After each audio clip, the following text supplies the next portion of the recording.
जय भीम साथियों। आज देश में आरक्षण की चारों तरफ चर्चा होती है अभी, और जो है जातिगत प्रतिनिधित्व का विरोध होता है। तो देश में आरक्षण और जातिगत प्रतिनिधित्व का विरोध करने वालों के लिए मेरे कुछ तर्कसंगत प्रश्न हैं जिनका जवाब कोई दे सके तो मैं उनके साथ जो है सार्थक चर्चा करने के लिए हमेशा तैयार रहूँगा। आप हमेशा जो लोग मैं उन लोगों से कहना चाहता हूँ जो लोग आरक्षण का विरोध करते हैं, जातिगत प्रतिनिधित्व का विरोध करते हैं, ऐसे लोगों से मेरा यही कहना है कि आप हमेशा जाति खत्म करने को तैयार नहीं रहते हो। मतलब आप जाति खत्म कर दो, इसमें क्या बुराई है? जाति खत्म करने को तैयार नहीं हो, नौकरियों में पर्याप्त प्रतिनिधित्व का सिद्धांत स्वीकार करने को तैयार नहीं हो, आप जातिगत सेंसस या जातिगत जनगणना कराने को भी तैयार नहीं हो, आप अंतरजातीय विवाह के लिए भी तैयार नहीं हो, आप अनुसूचित जाति अनुसूचित जनजाति के लोगों के हाथों का खाना भी महामारी के संकट में खाने को तैयार नहीं हो, आप अत्याचार खत्म करने को तैयार नहीं हो, आप शोषण खत्म करने को तैयार नहीं हो, आप जुल्म खत्म करने को तैयार नहीं हो, आप जातीय भेदभाव खत्म करने को तैयार नहीं हो, आप बिना कानून के अपनी मर्जी से डिफेंस जुडिशरी में प्रतिनिधित्व की आवश्यकता स्वीकार करने के लिए तैयार नहीं हो, आप जाति सूचक नाम हटाने को तैयार नहीं हो, आप अपने जातिगत जो नाम है उनको हटाने को तैयार नहीं हो, आप आईएएस टॉपर को भी काबिल मानने को तैयार नहीं हो,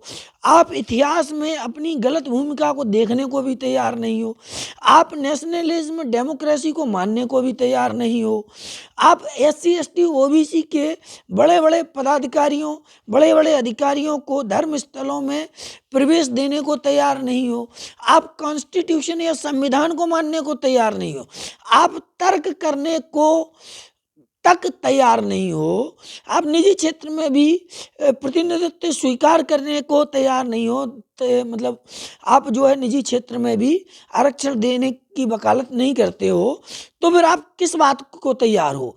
आप मेरे इन प्रश्नों के उत्तर दे दीजिएगा कि आप इन सारी चीज़ों पर तैयार क्यों नहीं हो। आप फिर आरक्षण का विरोध करें तो मुझे समझ में भी आता है।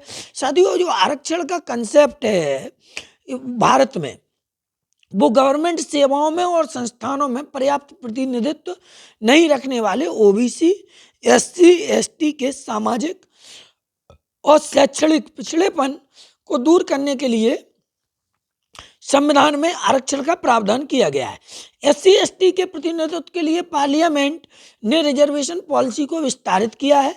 हायर एजुकेशन में सेंट्रल गवर्नमेंट ने 27% रिजर्वेशन पॉलिसी को दे रखा है और विभिन्न राज्य आरक्षण में वृद्धि के लिए कानून बना सकते हैं, ऐसा नियम बना रखा है।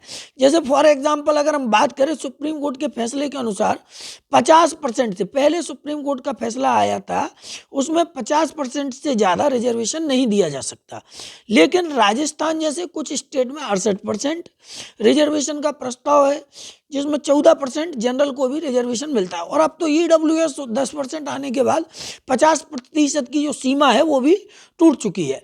तमिलनाडु में तो ये आज़ादी के बाद से ही 87% पर जो है 69% रिजर्वेशन लागू है। ठीक है।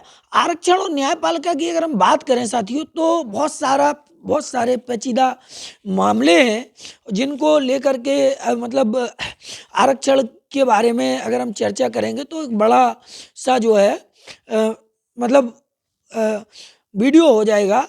तो इसके लिए हम अलग से वीडियो बनाएंगे, अलग से चर्चा करेंगे।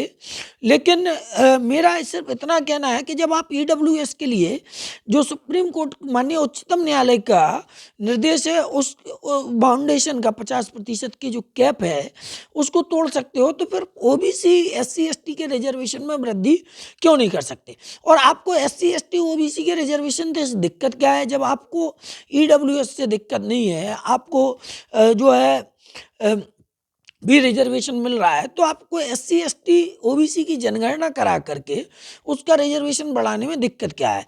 इस बात का प्रश्न कोई अगर दे सकता है तो प्लीज़ हमारे वीडियो पर कमेंट करें और आने वाले समय में मैं आपको रिजर्वेशन से संबंधित पूरा एक वीडियो बना के दूंगा। बहुत महत्वपूर्ण वीडियो होगा, उसको देखिएगा। इस वीडियो को शेयर कर दीजिएगा।